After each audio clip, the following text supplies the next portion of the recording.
temps additionnel de l'UEFA Champions League sur Blue Sport vous est présenté par Just Eat et Mastercard, sponsor officiel de l'UEFA Champions League.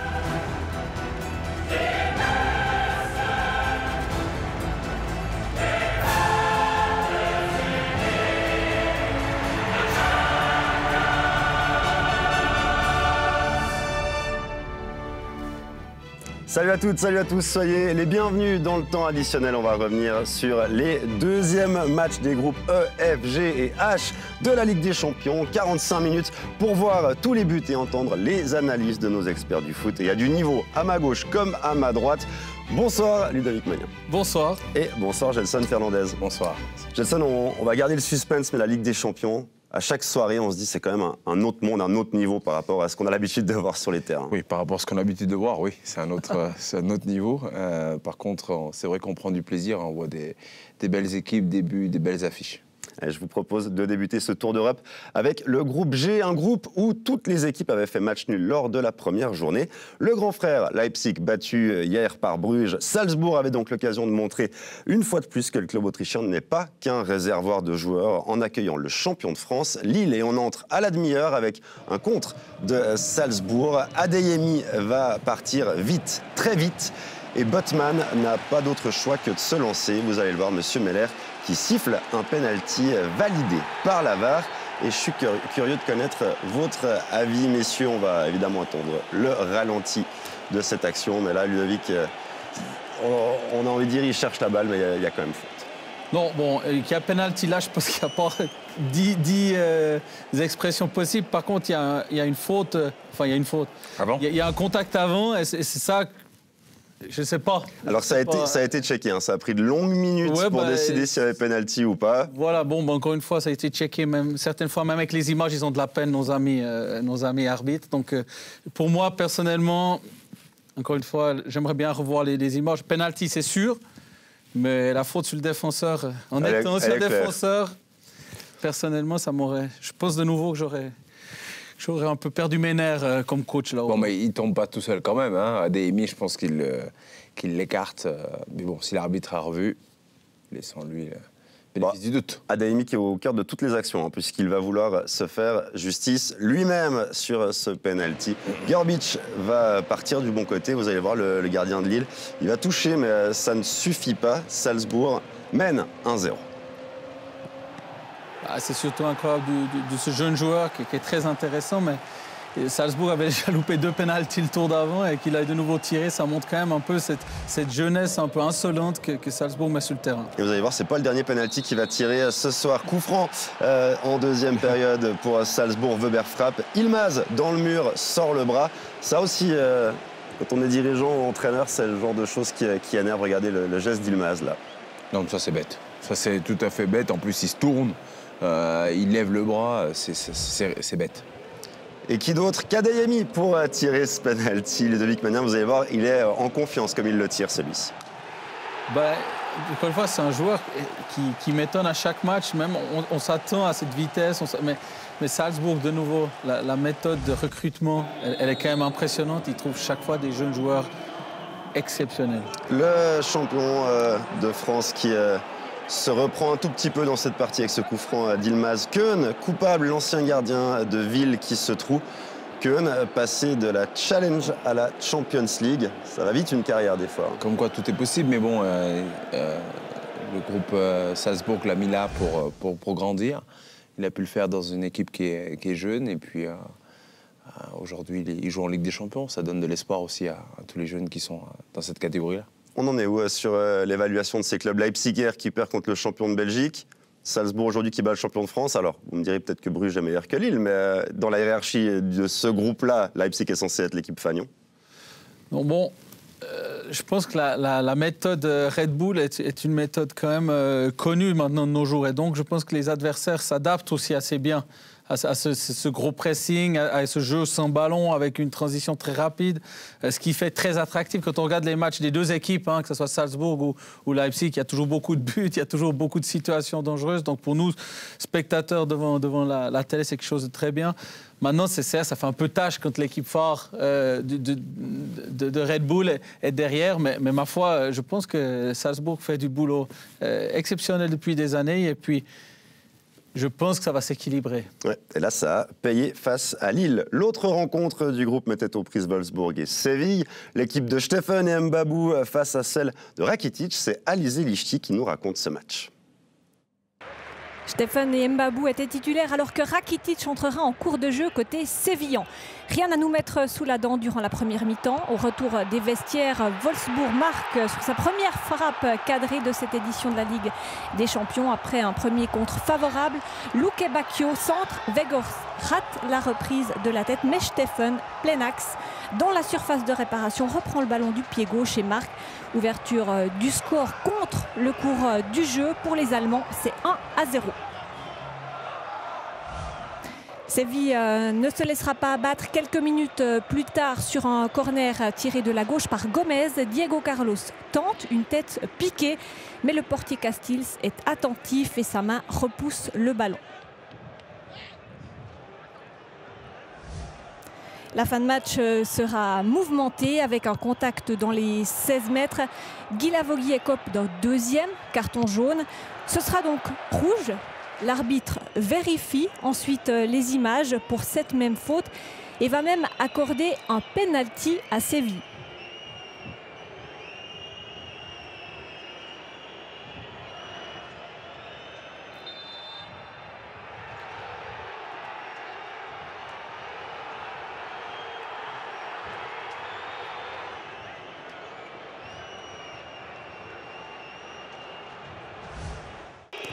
Et le Suisse Rakitic, entré donc en cours de jeu, le transforme facilement d'une frappe du pied droit. Le gardien qui choisit de plonger sur sa gauche est pris à contre-pied. 2 buts dans ce match inscrits par deux Suisses à la 48e et à la 87e minute sur penalty. Wolfsburg a résisté tant bien que mal, mais la possession de balle est en effet largement en faveur de Séville. Bon, le croato-suisse Rakitic, mes messieurs, ce penalty, alors absolument incroyable. Là. Non, sévère. Le penalty est très, très, très sévère. Il tire, et les deux ont la jambe qui part. C'est très sévère pour Wolfsburg. Vous seriez énervé, j'imagine. Non, pour moi, c'est pas sévère, c'est pas penalty. Tout simplement, il faut être sincère. Le joueur de Wolfsburg touche le ballon, le Sud Séville arrive en retard. Ça fait que après, il fait comment le joueur de Wolfsburg? Il se coupe les pieds pour pas qu'il y ait contact. Alors, je sais pas, non. Mais bon, je pense qu'ils vont nous retrouver une explication pourquoi il y a penalty. Je l'ai entendu 1000 fois. Mais celui qui a joué au foot 10 minutes dans sa vie, il comprend qu'il n'y a jamais penalty. Point final. C'était pas le cas du corps arbitral ce soir. 4 équipes étaient à égalité dans ce groupe G avant cette soirée. Est-ce qu'on y voit un tout petit peu plus clair désormais? Bien oui, vous avez ces résultats: victoire de Salzbourg, le nul entre Wolfsburg et Séville, ce qui veut donc dire que Salzbourg mène dans ce groupe G et que Lille ferme la marche pour l'instant. Place au groupe F, après avoir réussi l'exploit de la première journée en battant Manchester United, les champions suisses étaient gonflés à bloc pour leur déplacement à Bergame, mais l'Atalanta est une équipe redoutable qui devient peu à peu un habitué de la compétition. IB était prévenu et le match ressemble à ce qui était attendu en début de partie, avec des Bernois qui défendent et qui vont se procurer des occasions en contre. C'est le cas sur cette possibilité à la 30e minute, un contre emmené par Martins Kisser-Elia de peu à côté du but de Mousseau. C'était le match attendu à ce moment-là, Ludovic. Absolument, une équipe de IB qui était très bien organisée, qui jouait un peu sur ses contre-attaques. Et puis, c'est à peu près la seule chance de but dans le jeu qu'on a eu de tout le match pour IB. Vous allez le voir par la suite, c'est l'Atalanta qui va se mettre en évidence. La première fois, juste avant la mi-temps sur corner. IB qui a de la peine à se dégager. Toloi qui se bat. Toloi qui va hériter du ballon et servir Pessina. Pessina qui va rater son geste, Chelsea. Ouais, Pessina qui rate son geste sur une action, une très grosse occasion pour Atalanta. C'était juste avant la mi-temps. Toloi qui a été dans plusieurs bons coups. Hein. Il s'est battu comme un lion, le capitaine italien. Ouais, quasiment l'homme du match, Toloi, dans cette partie. En tout cas, une grosse présence, un gros leadership. Il a su amener son équipe vers la victoire, notamment, vous allez le voir. Ouais. En seconde période, c'est en effet toujours l'Atalanta qui mène la danse. À l'heure de jeu, Toloi, justement, on le retrouve sur cette louche. Camara qui a de la peine à intervenir. Zapata qui va réussir à se centrer. Et Zappacosta qui peut frapper. Von Balmos intervient. Zapata aussi, il a pesé. Oui, bon, je pense que dans l'ensemble de l'équipe de l'Atalanta a pesé, en fait. Ils ont pesé en équipe. Surtout les 10, 15, 20 premières minutes de la deuxième mi-temps, on a senti que malheureusement le match tournait, partait vraiment à l'avantage de l'Atalanta, que IB avait plus de flottement défensif et donc le but est arrivé logiquement. Ludovic Magnin nous le dit, donc le but, on va le voir, il est en effet arrivé à la 68e avec un ballon vers Zapata, la Lauper qui veut protéger cette balle, qui se fait un peu abuser, et Zapata qui peut se centrer, Pessina surgit, et ça fait 1-0 pour l'Atalanta. Ouais, la Lauper qui se laisse abuser par Zapata, parce qu'il ne pensait pas une seconde que Zapata reviendrait de l'autre côté pour lui chipper le ballon. Ensuite, Camara qui ne fait pas une bonne couverture pour aider son coéquipier. Et puis FT qui est en retard, mais Zapata qui joue super bien le coup sur cette situation-là. IB qui s'incline donc 1-0, c'est une défaite qui peut compter. On avait quitté les Bernois tout heureux d'avoir battu Manchester. Là, ils se déplacent à Bergame et ça ne se passe pas comme prévu pour eux en tout cas. Bon, c'est une défaite, je ne pense pas qu'il va faire mal psychiquement à IB parce qu'elle est méritée, donc c'est pas là que tu dois avoir des regrets.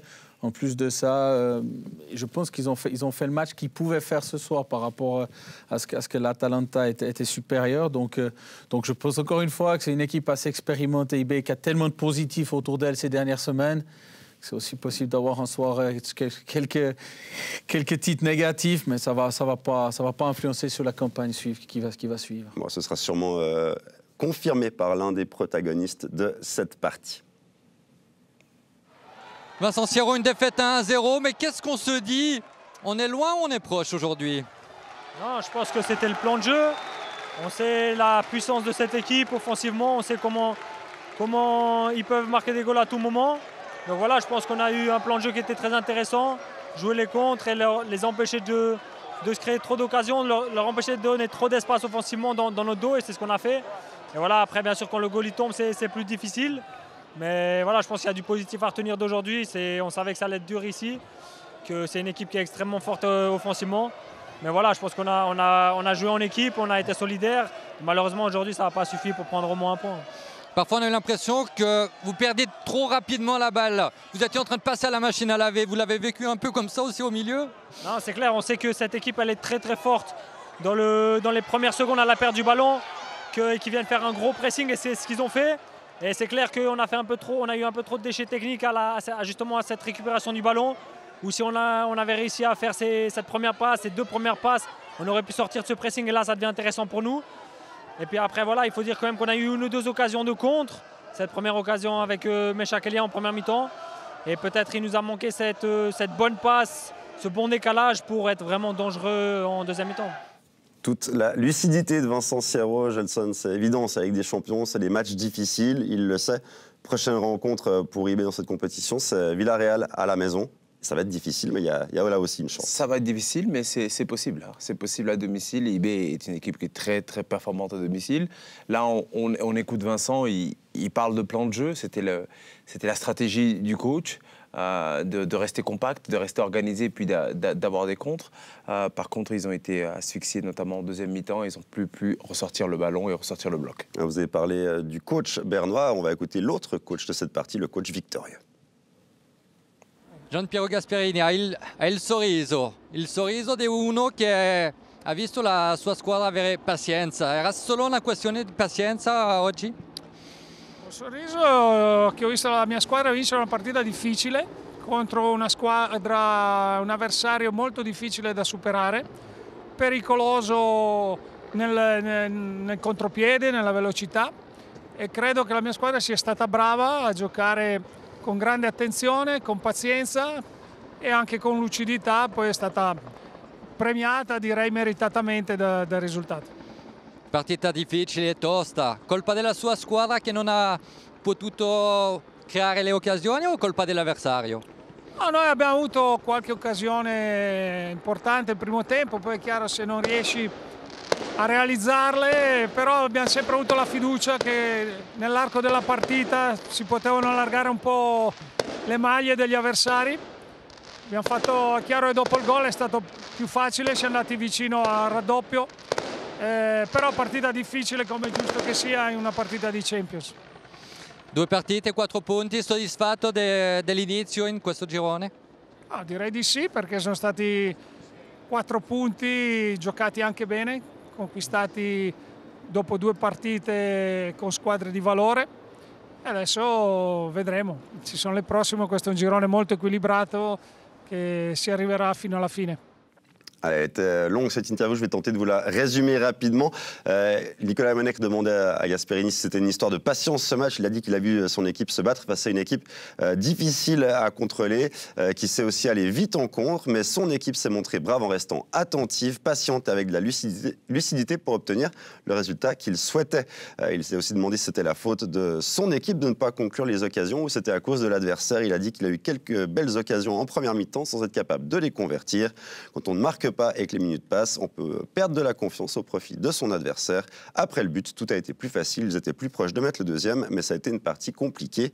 4 points en 2 matchs, est-ce qu'il est content? Bien sûr, car ce sont 4 points acquis après 2 belles performances contre de belles équipes. Nous avons encore des prochaines rencontres très équilibrées. On va voir évidemment les tableaux, mais il y a un homme qui est rentré très discrètement sur ce plateau, donc on l'accueille. Bonsoir Michael Bugnon pour la rédaction.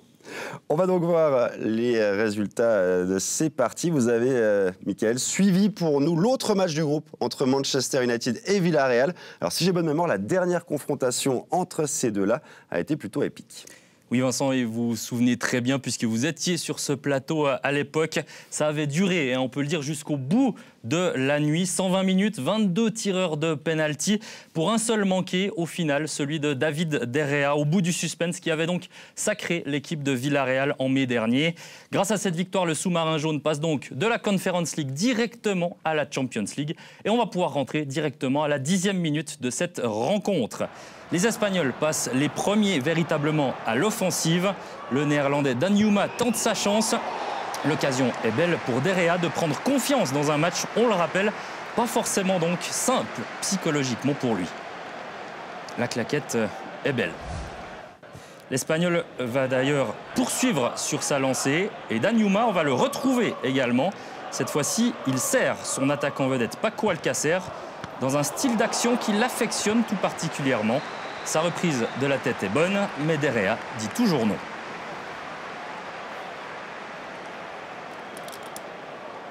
Manchester, on peut le dire, est inexistant en première mi-temps. Pour vous le prouver, la plus grande chance de but mancunienne vient des pieds d'un défenseur espagnol.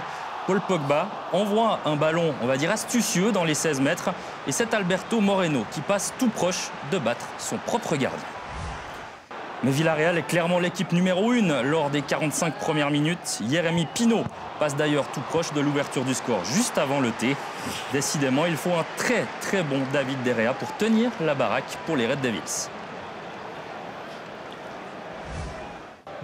Mais la logique du terrain va finalement être respectée. Début de deuxième mi-temps, à nouveau à l'avantage des hommes d'Unai Emery. Le but tombe alors comme un fruit mûr. L'intenable Danjuma, dans tous les bons coups, sert son compère Alcácer qui bat De Gea entre les jambes. A noter qu'il s'agit seulement du 3e but de sa carrière en Champions League pour Alcácer.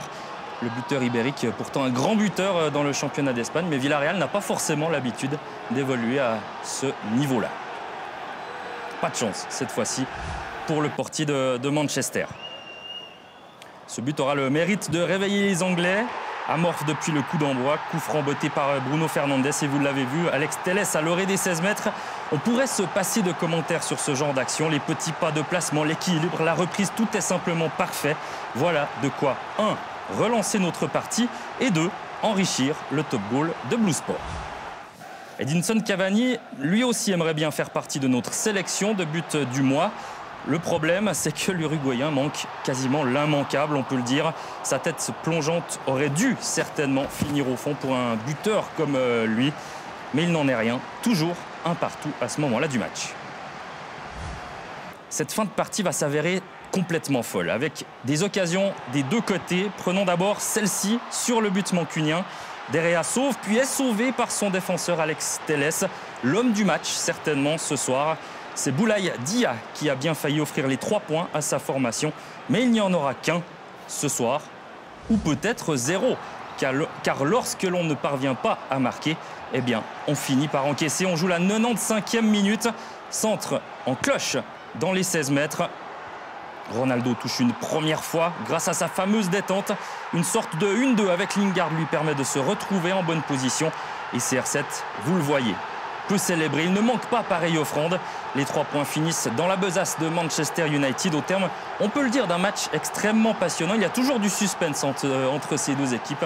C'est le cas de le dire. Rien à faire pour le portier Rouli sur ce dernier but, alors qu'il touche de justesse le ballon. Mais ça ne suffit pas pour l'enlever de ce goal. À noter que Ronaldo jouait ce soir son 178e match en Ligue des Champions. Presque 18 ans après ses débuts, il dépasse un certain Iker Casillas. On le dit souvent, Ronaldo est un monstre, messieurs. Statistiquement, c'est assez clair. Sur le terrain également. Qui d'autre, finalement, pour marquer à la 95e, Gelson? Incroyable. On en parlait tout à l'heure avec Ludo. Il est exceptionnel. Hein. Cette rage de vaincre qu'il a, et puis comment il est aimé à Old Trafford, c'est exceptionnel. Ils ont raison de l'aimer. Ah, je te titre. Ouais, Ludovic, c'est vrai que c'est un joueur. Vous l'avez dit tout à l'heure, il n'y a plus les mots. Bah, écoutez, moi, quand je vois ces images, mon cœur de footballeur rit, quoi. J'ai vu un super but dans la journée de Villarreal avec une remise, une profondeur, un extérieur du pied. Le but d'Alcacer. Après, on voit cette volée exceptionnelle avec une variante de balle arrêtée. Et puis après, ben voilà, il arrive Mr. Ronaldo. Hein, excusez-moi du terme, il emmerde encore les jeunes avec ses avocats, son truc là, il les embête dans les vestiaires avec la nutrition et tout. Et puis à 70 ans, il enlève le maillot. Il a le corps de rêve. Ce gars, c'est bien plus qu'un footballeur. C'est un exemple pour tous les footballeurs, pour tous les petits gamins qui rêvent d'être. Ils doivent prendre Ronaldo comme exemple. Simplement. Le travail, en effet, on va voir ce qui s'est passé, on va voir les incidences de ces résultats. Dans ce groupe F, les Bernois étaient seuls en tête, mais c'était après la première journée. Vous voyez, ça a bougé. L'Atalanta est donc premier avec 4 points, une longueur d'avance sur IB et Manchester. Villarreal ferme la marche avec son point acquis face à l'Atalanta. Et on le rappelle, IB affrontera Villarreal le 20 octobre au Wankdorf. On avance gentiment dans cette soirée avec le groupe E désormais. Et s'il y a une équipe qui n'a rien de gentil, c'est le Bayern Munich. Les Bavarois sont sans pitié et restent sur un retentissant 3-0 au Camp Nou face au Barça. Ce soir, l'adversaire était le Dynamo Kiev. Jérôme Créta nous résume cette partie. Les Allemands avaient ce soir une belle occasion de prolonger leur incroyable série de 23 matchs sans défaite en phase de groupe de Champions League face à un adversaire souvent en difficulté à l'extérieur.